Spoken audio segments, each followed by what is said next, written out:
Palavra de hoje, quero convidar você a abrir a sua Bíblia no Evangelho de João, capítulo 20, versículo 11 ao versículo 18. Hoje é um domingo de Páscoa, um feriado, e muitas pessoas compreenderam um significado mais profundo, outros não, do que realmente representa a Páscoa. E hoje eu quero falar um pouco sobre a essência, não sobre o dia em especial, mas o coração de uma mulher que nos mostrou o quanto importa amar, e não somente amar, mas permanecer amando. João capítulo 20, versículo 11.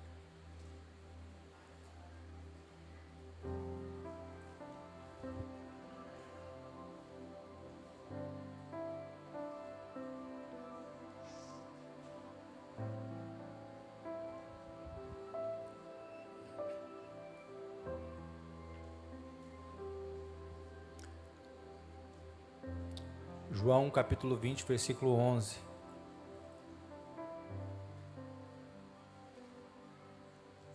Isso.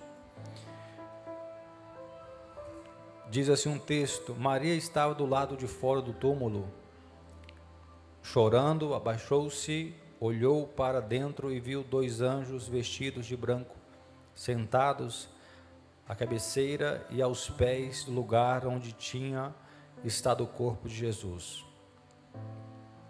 Os anjos lhe perguntaram: mulher, por que você está chorando? Ela respondeu: porque levaram o meu Senhor e não sei onde o colocaram. Então, ao virar-se para sair, viu alguém em pé. Era Jesus, mas ela não o reconheceu. Mulher, por que está chorando? Perguntou ele. A quem você procura?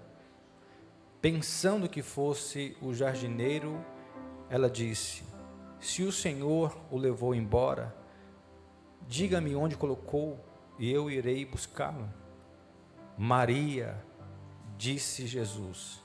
Ela se voltou para ele e exclamou: Rabone, que em aramaico quer dizer mestre.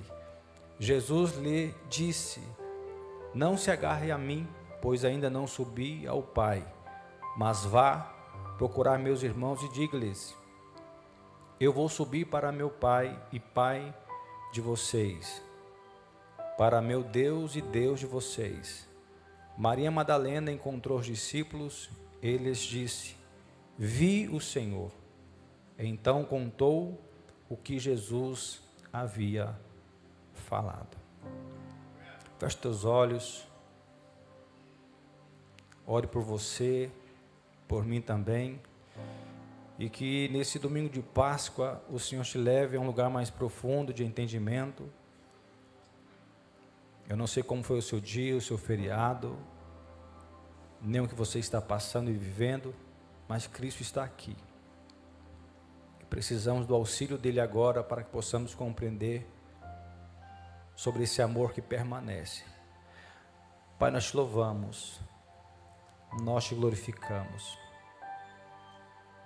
Hoje é um dia de celebração, de gratidão, pois o Senhor vive, o Senhor reina, o Senhor venceu a morte. E nós estamos aqui não apenas em uma reunião religiosa, mas diante do Senhor, diante da sua palavra. Que teu Espírito Santo nos leve a esse lugar de entendimento, que não seja apenas uma reflexão, um sermão, um culto, mas sim um encontro real com a tua presença mais uma vez. Que possamos sair daqui alicerçados em ti e em tua presença, para a glória do teu nome. Amém.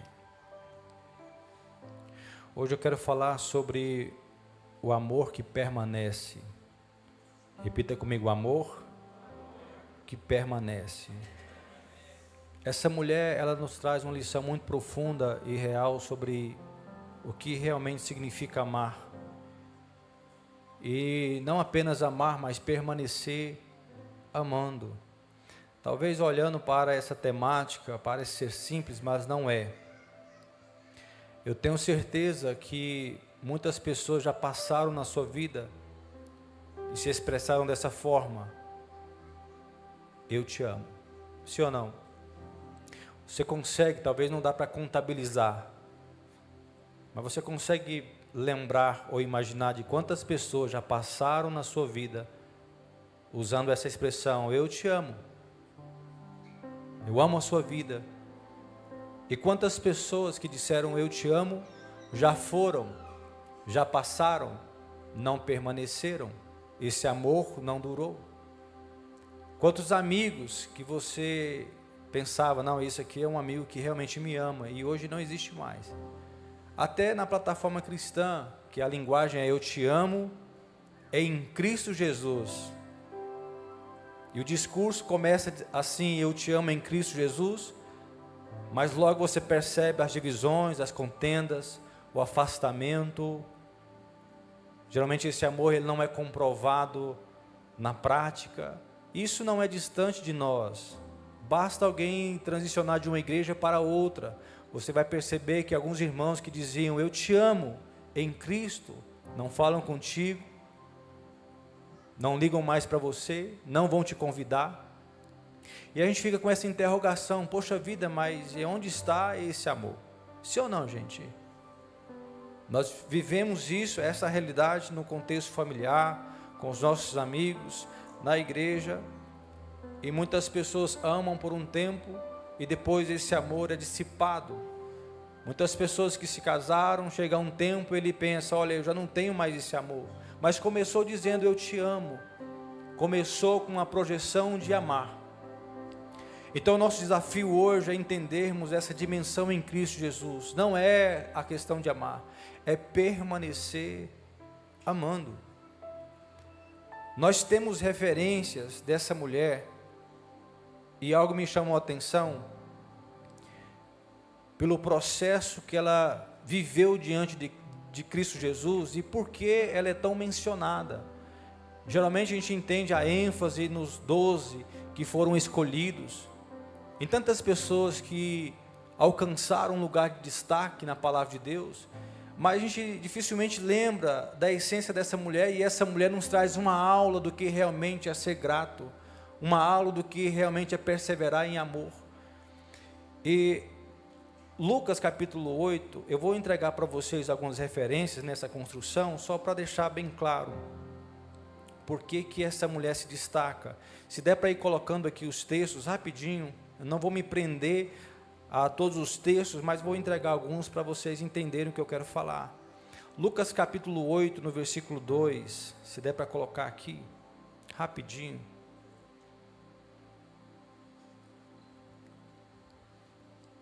Diz assim, e também algumas mulheres que tinham sido curadas de espíritos impuros e enfermidades. Entre elas estavam Maria Madalena, de quem ele havia expulsado 7 demônios. Quantos? Mais uma vez, quantos? Já prova para você que a vida dela não era fácil.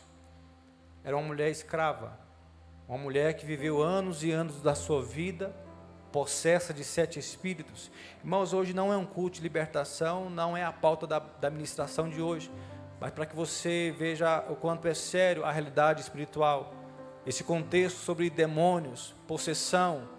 Uma vez que nós entendemos que nós somos uma casa, nós somos a morada do Espírito Santo, este é o plano original de Deus. Mas o mesmo Cristo nós mencionamos e ministramos sobre ele, foi o mesmo Jesus que disse, olha, quando o espírito imundo sai do homem, anda por lugares áridos, procurando repouso, um lugar para se acomodar.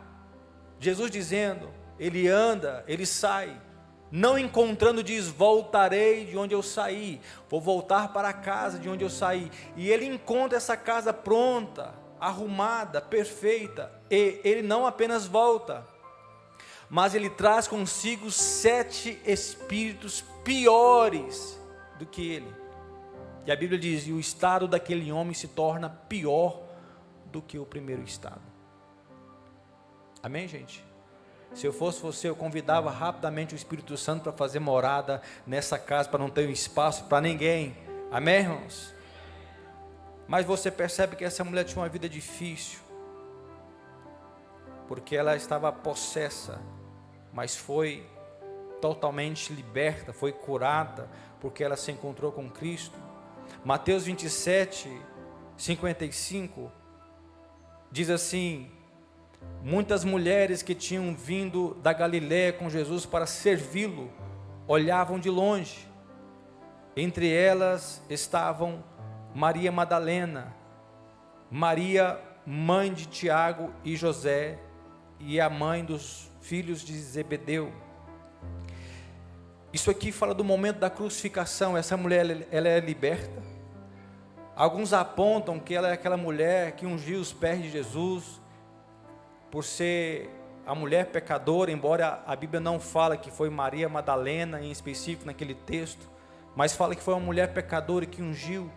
Então muitos apontam por essa mulher alcançar um lugar de destaque, mas não é a pauta de hoje. Mas você observa que ela foi liberta em Mateus 27, durante o momento da crucificação, ela estava olhando de longe, ela não tirava os seus olhos de Cristo. No momento da crucificação, a Bíblia deixa bem claro, quem estava, você lê o texto e pensa assim, mas por que ela estava fazendo lá? Irmãos, muitas pessoas fugiram, no momento mais crucial, que foi a crucificação, muitas pessoas foram embora, muitas pessoas se retiraram, mas ela ficou olhando de longe, dizendo assim, eu vou participar de todo o processo, os meus olhos estão em ti. Olha só que coisa interessante,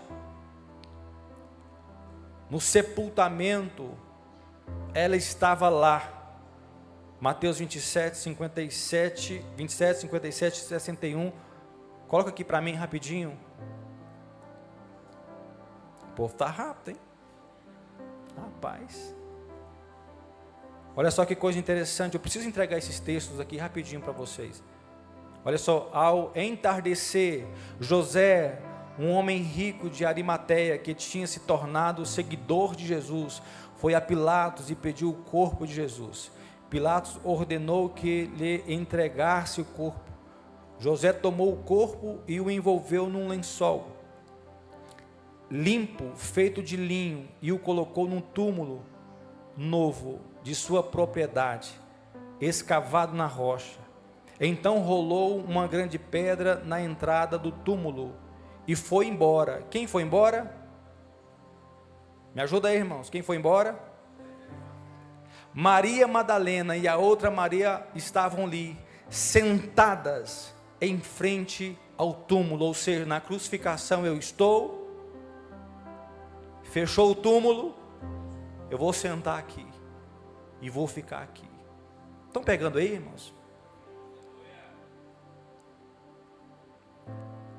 Segundo o relato de Mateus 28, começa dizendo, depois do sábado. Um pastor recentemente ele disse algo muito importante sobre o sábado, porque entre a sexta e o domingo de ressurreição, houve o sábado.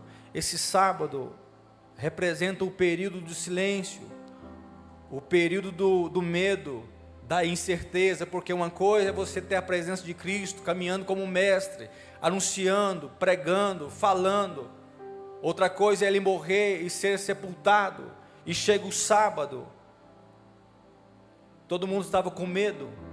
O sábado representa um momento do silêncio, das incertezas da vida, mas Jesus havia predito isso. Jesus, ao preparar os seus discípulos, ele disse, vós ficareis tristes, mas a vossa tristeza será transformada em alegria.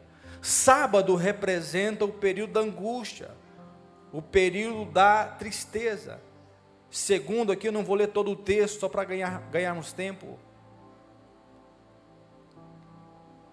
Segundo o relato de Mateus 28, ela tem uma experiência mais profunda, mais detalhada, que diz assim, de repente houve um grande terremoto, pois o anjo do Senhor desceu do céu, rolou a pedra da entrada. Antes ela estava sentada onde? Em frente, a mesma pedra. Agora o anjo desce e rolou a pedra da entrada e sentou-se sobre ela. Olha só, irmãos, que detalhe rico, seu rosto brilhava como um relâmpago, e suas roupas eram brancas como a neve. Quando os guardas viram o anjo, tremeram de medo e caíram desmaiados, como mortos. Então o anjo falou com as mulheres: não tenham medo, disse ele. Sei que vocês procuram Jesus que foi crucificado. Ele não está aqui. Aplauda o Senhor por isso, irmão. Ele não está aqui, não precisa ter medo. O sábado já foi. Amém, irmãos? O sábado já foi. O sábado representa o silêncio, a dúvida, a incerteza, a tristeza. Mas domingo pela manhã,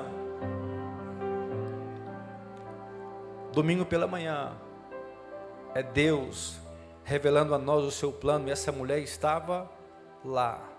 Irmãos, uma vez que, diante desses relatos, eu fiz uma pergunta assim para mim mesmo: por que essa mulher, ela estava justamente nos principais processos? Por que essa mulher alcançou um destaque bíblico?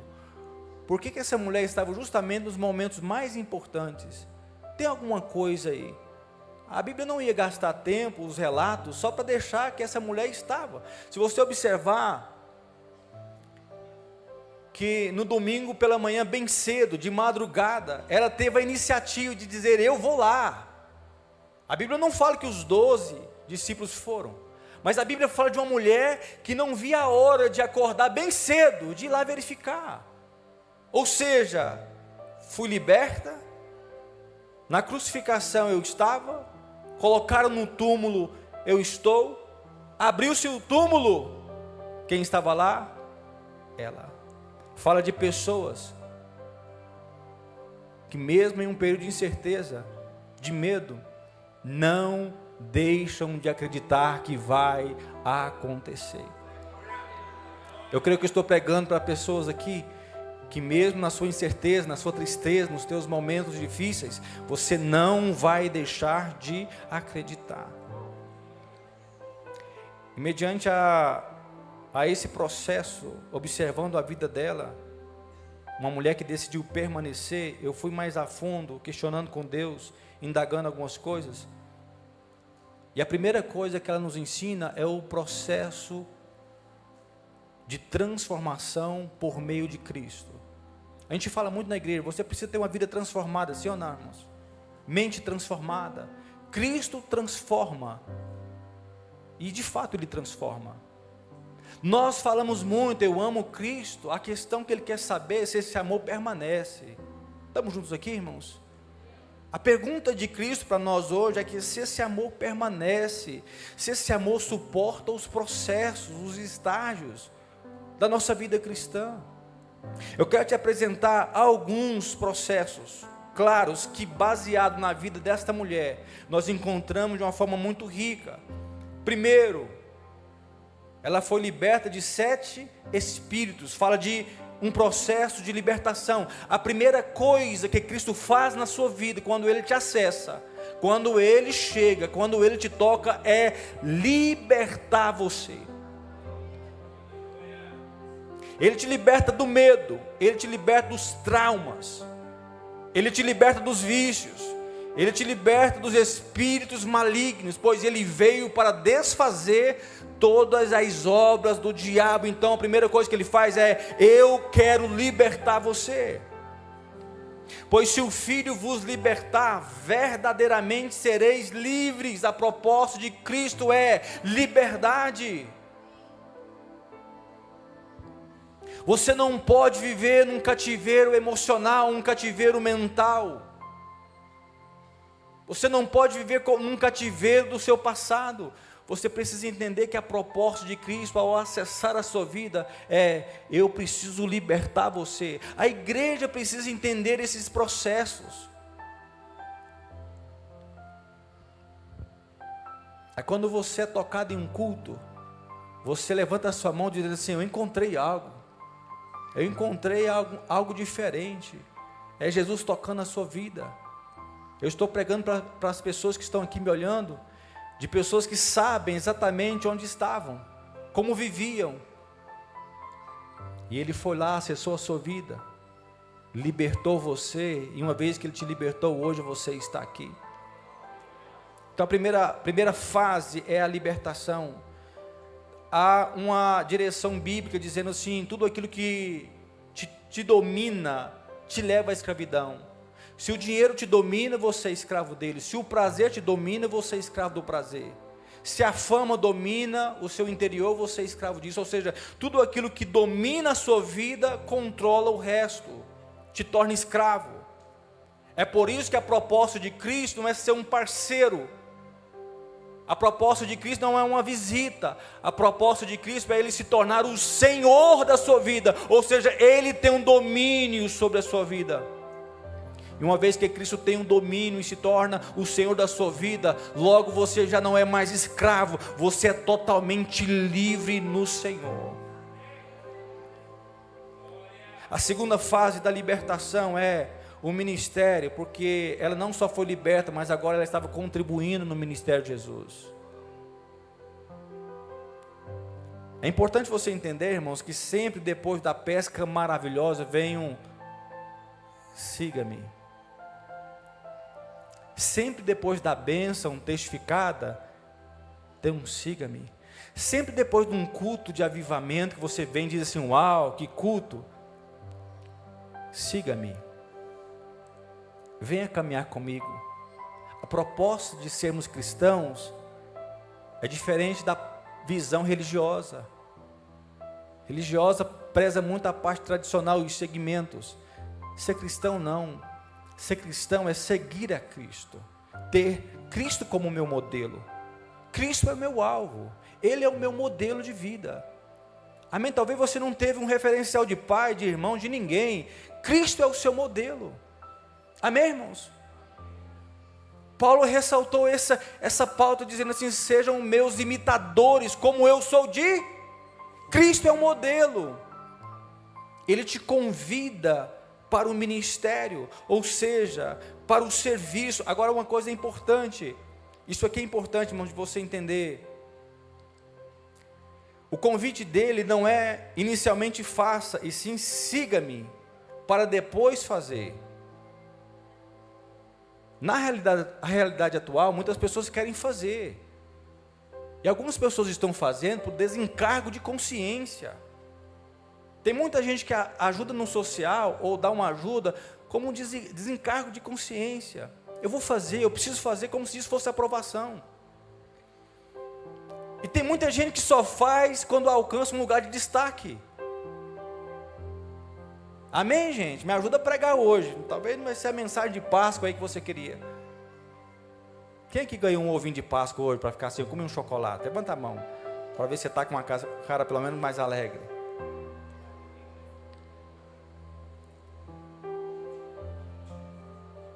É importante você entender que antes de você fazer, você precisa ser. Amém, irmãos? Antes de você fazer, você precisa ser. Ser o quê? Filho dele, discípulo dele, nova criatura em Cristo Jesus. Ou seja, esse estágio é um convite para caminhar. E quando você inicia a sua caminhada com Cristo, Ele vai te ensinar tudo acerca da vida. Por quê? Porque Ele é o autor da vida. Você está procurando de uma forma errática em tantos lugares, e hoje Ele quer te convidar, dizendo assim: siga-me. Aqui está o maior desafio nosso na questão ministerial, porque depois da pesca maravilhosa, o barco estava cheio, Jesus falou assim: deixa tudo e venha. Nós condenamos o jovem rico, dizendo assim: ele foi embora porque era rico. E se Jesus chegasse agora para você e dizer assim: ei, sai do meio da tua parentela, deixa tudo e venha. Solte o barco e venha. Mas Senhor, como não? Venha. Eu vou te levar lá para a África, vou te tornar um missionário, você vai cuidar dos meus pequeninos lá. Eita Jesus, vou te levar para um outro lugar, para um outro território, uma outra cidade. Irmãos, vou dizer uma coisa bem forte. A gente condena muito Judas, que traiu Jesus por 30 moedas de prata. Nós estamos vendendo Jesus talvez por muito menos. Muitas pessoas estão trocando a intimidade, o relacionamento, por um prazer momentâneo, dinheiro, sexo e tantas coisas que roubam você da presença. Então, se eu abro mão de uma presença, se eu abro mão de Cristo Jesus por essas coisas, então eu estou vendendo, eu estou entregando Ele por muito menos. Então, a vida ministerial é o siga-me, venha, caminhe perto. E uma das coisas que Ele deixou para nós é: aprendei de mim que sou manso e humilde de coração. E quando você se torna essa pessoa, você encontra descanso nele. Por mais que você seja alguém que tenha aí o temperamento, a moda agora é falar dos temperamentos. Tem gente que se justifica nas tretas da vida, dizendo: eu sou assim, esse é o meu temperamento, eu sou irritado, eu sou nervoso, porque o meu temperamento. Irmãos, não vem com essa conversa, com Cristo não funciona. A régua de Cristo é: aprender de mim, que sou manso e humilde de coração. Esta é a regra, este é o caminho. Você pode ser um pitbull assim forte, bravo, mas manso, só age na hora certa. Quem aqui já foi na casa de alguém que tem um baita de um pitbull lá? Aquele monster lá, aquele bichão bravo. Um dia eu fui na casa de um irmão uma vez, bem no início, quando eu estava aqui em Mineiro. Eu cheguei na casa dele, aquele quintal enorme, um baita de um pitbull enorme lá dentro. Eu: moço, vem cá, esse cachorro aqui. Não, pastor, pode entrar, ele é manso.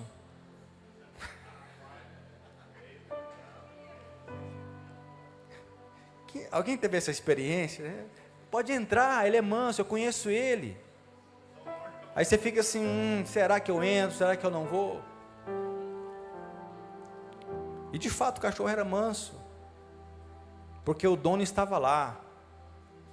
E o dono estava lá presente. E quando o dono está, o cachorro fica manso. Mas quando o dono não está, não entra não. Então você que era bravo, nervoso, irritado, quebrava o pau na sua casa, e quando eu vi eu falei, quando eu vi eu xinguei, quando eu vi eu quebrei, quando eu vi eu xinguei. Não, mas quando você está em Cristo, o dono chega, e quando o dono chega, você consegue ser manso, você consegue ser humilde. As pessoas conseguem te acessar a sua vida. Por quê? Porque agora você está em Cristo, você está seguindo Ele, você consegue trilhar as pisaduras dEle. Terceiro estágio é a crucificação. Essa dói. Diga comigo sim, essa dói. É o processo de crucificação. Foi o que Jesus disse: se alguém quer ser meu seguidor, negue a si mesmo, tome diariamente sua cruz pois aquele que quiser ganhar a sua vida, perdê-la. E aquele que perder a sua vida por minha causa, achará. Esse é o segredo. Aqui nós estamos no terceiro nível e ele é agudo. Aqui nós estamos fazendo parte da crucificação. É quando o eu precisa morrer. A sua vontade, ela precisa estar cativa e rendida à vontade maior, que é o Pai Nosso que você ora. Você sabia que a oração no Pai Nosso aponta para a cruz? Você sabia que bem no meio da oração no Pai Nosso, esse texto que faz total sentido, é quando você fala assim: seja feita a tua, assim na terra como? Seja feita a tua vontade. Pronto. É o que Jesus está dizendo aqui: tome a sua cruz diariamente. Ou seja, agora você está morto. Por que muitas pessoas não conseguem viver uma vida cristã saudável? Porque muitas pessoas não acessam a igreja, o serviço da igreja, a vida da igreja, e não conseguem ter um processo evolutivo. A questão, irmãos, tem a ver com as minhas renúncias, aquilo que eu preciso deixar. Eu preciso dizer uma coisa sobre o amor de Cristo. Ele ama, Ele perdoa, Ele é manso, Ele é humilde, Ele é o nosso advogado fiel. Ele veio para nos resgatar, para nos salvar. Só que Ele falou uma coisa: olha, se o teu braço direito te faz pecar, corta ele. Se o teu olho te faz pecar, tira fora, irmãos. porque Ele quer realmente salvar você por completo. E muitas coisas que nós não conseguimos acessar no reino do Espírito tem a ver justamente com isso. As minhas renúncias. Seguir a Cristo significa morrer para si, para o seu ego, para a sua vontade e segui-lo. Quarto, entra a parte do sepultamento. Romanos 6, no versículo 4 diz, pode colocar aqui só a parte A, Romanos 6, no versículo 4. Quem foi batizado já nas águas? Levante bem alto a sua mão. Rapaz, praticamente 100% da igreja.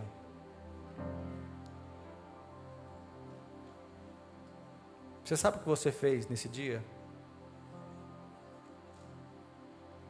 No versículo 4 diz assim, de Romanos 6, versículo 4 diz, pois pelo batismo morremos e fomos sepultados com Cristo.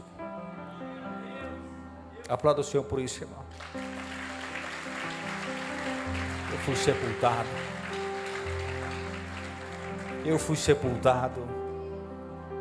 Não mais vivo eu, mas Cristo vive em mim. Irmãos, talvez na sua mente você pense assim, não, mas é muito difícil, é muito distante. Não é. Na verdade é o convite de Cristo para você entrar e acessar esses lugares. É um processo. É um processo. Mas o batismo, ao contrário do que muitas pessoas pensam, eu quero me batizar porque eu nunca fui batizado. Não é sobre isso. Eu quero me batizar no Mevan porque, nossa, que batismo forte foi o passado. Não é sobre isso. Eu quero me batizar porque eu nunca fui e quero ser. Não é sobre isso. O batismo significa, eu serei sepultado com Ele. O velho homem morre. A velha vida morre. A mentalidade antiga morre. Tudo morre. Tudo vai ficar para trás. E vai ressurgir uma nova pessoa em Cristo Jesus. Amém, irmãos? Nesse momento, nesse estágio, você está no túmulo. Nesse lugar aqui, você está sepultado com Cristo. Quinto, hoje eu vou ser bem breve, para a gente ministrar a ceia. A parte B, do mesmo capítulo, creio que o versículo 5 diz assim, e assim como Ele foi ressuscitado dos mortos pelo poder glorioso do Pai, agora nós também podemos viver uma nova vida. Vou repetir, me ajuda aí. E assim como Ele foi ressuscitado dos mortos pelo poder glorioso do Pai, agora nós também podemos viver uma nova vida em Cristo Jesus. Aqui a transformação acontece. Aqui o renovo acontece. Aqui a vida de Cristo preenche totalmente a sua vida e transforma a velha vida em uma nova vida. Aqui a transformação acontece, pois nos tornamos participantes da vida de Cristo. A questão, irmãos, não é amar, é permanecer amando depois de tudo isso que eu lhe apresentei. Maria Madalena foi essa mulher que enfrentou esses estágios. Ela disse assim, olha, eu fui liberta. É crucificação, eu vou estar. É sepultamento, eu vou estar. E na ressurreição, eu não terei apenas uma experiência de saber, mas eu terei um encontro com Ele. E a Bíblia diz que ela viu o Senhor. Nessa noite, pela fé e por esta palavra, Deus vai abrir os teus olhos, para que por meio da fé, você consiga vê-lo. Pela fé, depois desses processos vencidos, você possa dizer, não é sobre um templo, não é sobre uma religião, não é sobre um formato, não tem a ver com as doutrinas, tem a ver com alguém que foi liberto, foi curado, foi restaurado, morreu com Ele, ressurgiu para a nova vida, e agora sim eu posso dizer, eu consigo vê-lo. eu consigo experimentar a vida de Cristo. A vida de Cristo, irmãos, ao contrário que muitas pessoas pensam, eu falei isso ontem, rapidinho vou resumir aqui para a gente orar. Deus, ele precisava colocar dentro de você essa vida. Então eu falei um pouco isso lá no encontro dos jovens, no retiro. Presta atenção no que eu vou te dizer. Deus se encontrava com um homem na viragem do dia. Ao entardecer ele estava lá. A desobediência veio e eles foram expulsos do jardim. Deus olha para a terra depois de um tempo e encontra um homem chamado Noé. E a Bíblia diz que Noé andava com Deus. Deus olha e encontra alguém. Vem um dilúvio, o dilúvio passa. Deus olha de novo e encontra um homem chamado Abraão. Saia do meio da tua parentela. Vou te mostrar o que eu quero realizar. É Deus continuando a história. A história passa e depois de um relacionamento profundo, nós chegamos e acessamos Moisés, onde Deus se apresenta e apresenta um plano maior. Um mapa que não tem a ver com Canaã. Eles experimentaram Canaã. Nós aguardamos a nova Jerusalém, a cidade santa que está preparada para nós. Estamos indo para lá. E quando Deus decidiu descer no monte, era Deus dizendo assim: eu quero descer, eu quero falar, eu quero ter relacionamento mais profundo, a minha glória descerá. Deus sacudiu o monte, revelando a sua glória, seu esplendor, sua beleza, sua força. E os homens decidiram: não, fale você, Moisés, senão Deus vai nos matar. Eles tiveram medo. Toda a história passa e continua. Cristo veio, morreu por nós, e quando ele morre, se entrega e diz assim: está consumado. O véu foi rasgado. Ele fica por 3 dias, mas no terceiro dia ele ressurge. Para quê e por quê? Quando ele acessa o ambiente onde essa mulher disse: olha, ele está vivo, eu encontrei com ele. Jesus entra no meio dizendo assim: Pai seja convosco, eu estou aqui. Assim como o Pai me enviou, eu vou enviar vocês também. A Bíblia diz que ele soprou sobre eles o Espírito Santo.